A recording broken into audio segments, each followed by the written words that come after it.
This is the first quatrain of Shakespeare's Sonnet 73, beginning, "That time of year thou mayest in me behold." The poet addressed this sonnet to his fair friend Mr. W.H., and he wants to tell him that he is now standing on the western sky of his life.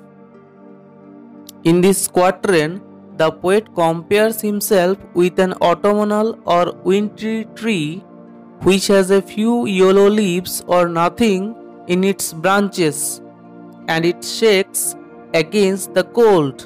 The branches are look like the bare ruined choirs, where no more the choristers sing and is left vacant, just as the boughs are left vacant by the sweet birds. The phrase bare ruined choirs has threefold significance. Pictorially, it brings to mind the vacant chancel of a ruined cathedral. Metaphorically, it may refer to the naked branches which shakes against the cold. Historically, it may refer to the destruction of the monasteries under Henry VIII over the period of 1535 to 1539.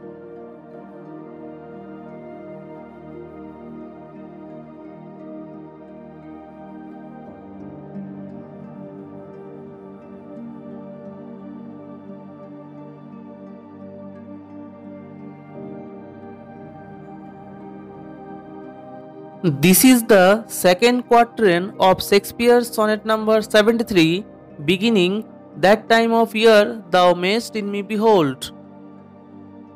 The poet addressed this sonnet to his fair friend Mr. W.H., and he wants to tell him that he is now standing on the western sky of his life. The poet compares himself with an autumnal or wintry tree which has a few yellow leaves or nothing hanging in its boughs, and it shakes against cold. By this, the poet wants to tell his friend that he is past his prime and he is now an old man. After that, he compares his situation with the twilight of a day. The phrase "twilight of such day" means the faint lights that remains of the day after sunset. The poet uses this phrase as a metaphor. Twilight means the end of a day. With the twilight, light fades away and black night, brother of death, descends on earth. Likewise, an old man loses his vitality and vigor, and he hears the footsteps of death approach him. As the twilight turns into black night, the life of a man turns into death or eternal rest. The image of this quatrain is very apt and poetic.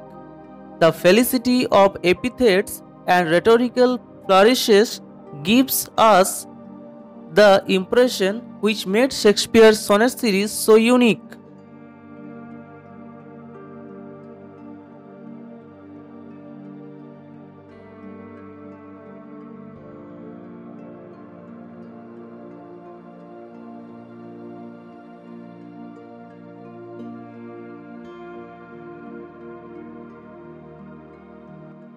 This is the concluding couplet of Sonnet 73 by William Shakespeare. The poet addressed this sonnet to his fair friend Mr. W.H., and he wants to tell him that he is now standing on the western sky of his life. Here the poet is a decrepit person and he is past his prime.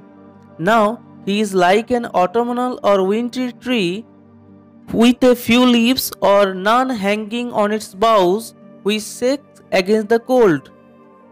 He is in the twilight of his life. After some time it will be engulfed by black night, and sleep will soon close him up in eternal sleep, as in a coffin. The dying embers of his youth's fire is now glowing but it will die soon. At the 11th hour of the sonnet, the poet thinks that his friend will be more sympathetic with him when he perceives that the poet, as his friend, is mortal and he will not remain forever with him.